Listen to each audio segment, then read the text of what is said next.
NTR route మార్చాడా? Bollywood వార్ను ఆపేసి సౌత్లోనే సరికొత్త యుద్ధం చేయబోతున్నాడా అంటే అవునని చెబుతున్నారు. ఎస్, దేవరా తర్వాత ఎన్టీఆర్ హృతిక్ రోషన్తో కలిసి వార్ 2 మూవీ చేయాలి. కానీ దేవరా బాగా లేట్ అయింది. దీంతో అనుకున్న డేట్స్లో వార్ 2 చేయడం సాధ్యం కాదంటున్నారు. దీంతో ప్రశాంత్ నీల్తో సినిమా చేస్తాడనుకున్నారు. బట్ ప్రశాంత్ మాత్రం ఓ కొత్త స్కెచ్ వేశాడట. ఆ స్కెచ్ గురించి చెప్పేందుకే ప్రైవేట్ పార్టీ పేరుతో ఎన్టీఆర్ ఫ్యామిలీని బెంగళూరు రప్పించాడు.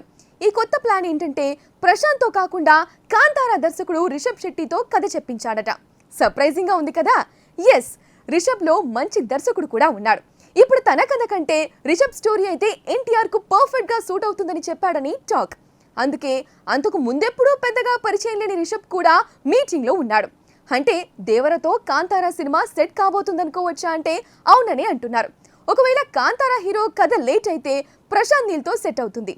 బట్ ప్రశాంత్ నీల్ అయినా రిషబ్ శెట్టితో చేసిన అదే టైంలో వార్ 2 కూడా ఉంటుందంటున్నారు. మరి ఎన్టీఆర్ సడన్ గా రూట్ మార్చడం వెనుక రీజన్ ఏంటో కానీ కాంతారా దర్శకుడితో వర్కౌట్ అయితే కాంతారా 3 ఎక్స్పెక్ట్ చేయొచ్చా?